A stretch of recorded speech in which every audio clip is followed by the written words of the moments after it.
কৃষি কৰ্মৰে স্বাৱলম্বী হোৱা গড় ভিতৰৰ এগৰাকী ৰাজমিস্ত্ৰী।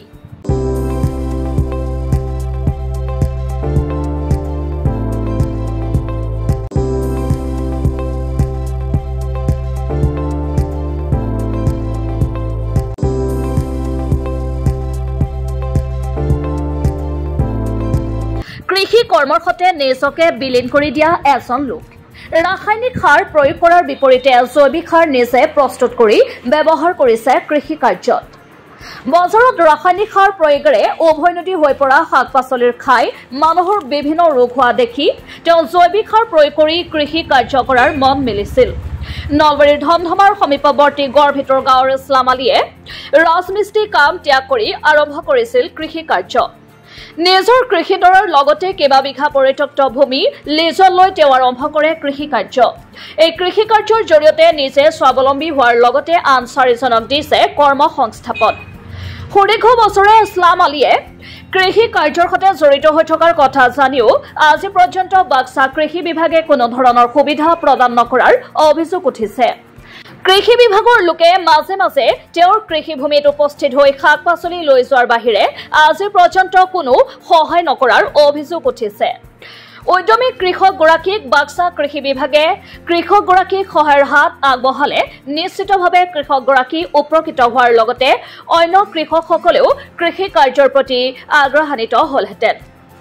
ইতিমধ্যে কৃষিডৰাত তেওঁ জিকা, ৰঙালাও, বেঙেনা, ভেন্দি, তিয়হ আদিৰ উপৰি মাত্ৰাধিক হাৰত জলকীয়া আৰু ধান খেতি কৰিছে।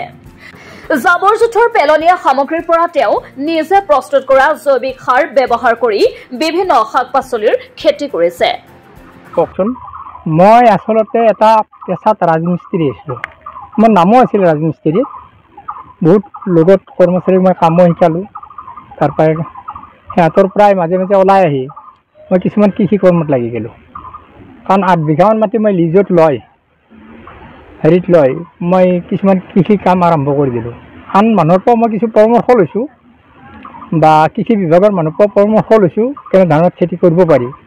কিন্তু খেতিবিলাক কৰা হৈছে এনেকুৱা পদ্ধতিত, জৈৱিক পদ্ধতিত। যেনেকুৱা জাবৰ জোথৰৰ পৰাই মই কিছুমান সাৰ উৎপন্ন কৰিছোঁ। যেনেকুৱা নিম পাত আনি তাৰ পৰাই কিছুমান বস্তু মই কৰিছোঁ। যেনেকুৱা পচন সাৰৰ নিচিনা কিছুমান সাৰ মই জমা কৰি ৰেডি কৰিছোঁ। মৰা গোবৰ আগৰ পৰম্পৰা হিচাপে মৰা গোবৰ দি হেৰিবিলাকত দি মই তাত বীজবিলাক দিছোঁ। আপুনি সম্পূৰ্ণ থলুৱা পৰম্পৰা ৰক্ষা কৰি থলুৱা বস্তুটো, থলুৱা পৰম্পৰা যিটো ৰক্ষা কৰি এনে পদ্ধতিত মই ইয়াৰ বীজবিলাক দিছোঁ। তাৰপৰা যিখিনি মেহনত কৰিব লাগে 2-4টা কাম কৰা মানুহৰ লগত ৰাখি কামবিলাক মই কৰি আছোঁ। খেতি মই বহুত ধৰণৰ খেতি লগাইছোঁ। চব্জিৰ ভিতৰত বহুত ধৰণৰ খেতি আছে, অলপ ধান খেতি আছে। এনেকৈ মই আজি 2 বছৰমানৰ পৰা ভালকৈ লাগি আছোঁ খেতিত। এইটো বস্তু মোৰ এটাই অসুবিধা হৈ আছে যে বাকী সঁজুলিৰ কিছুমান সা সঁজুলি আৰু হয়তো পানীৰ অসুবিধা বহুত পাই আছোঁ।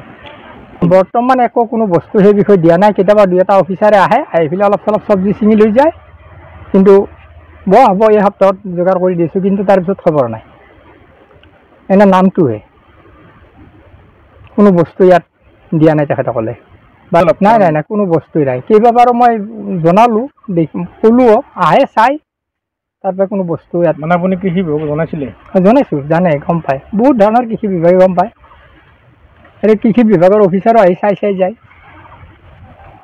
আহে অলপ ফটো তোলে, লৈ গুচি যায়। তাৰপিছত ক'বলৈ এই সপ্তাহত আহি আছে বস্তুটো। এনেকৈ কৰাত আজি 2 বছৰ গুচিয়ে গ'ল। ফিজিকেল এডুকেশ্যন বিষয়ত ডিগ্ৰী পাঠ্যক্ৰমৰ কাৰণে অসম তথা উত্তৰ পূৰ্বাঞ্চলৰ প্ৰথমখন শিক্ষানুষ্ঠান অভিৰুচি ইনষ্টিটিউট অৱ ফিজিকেল এডুকেশ্যন।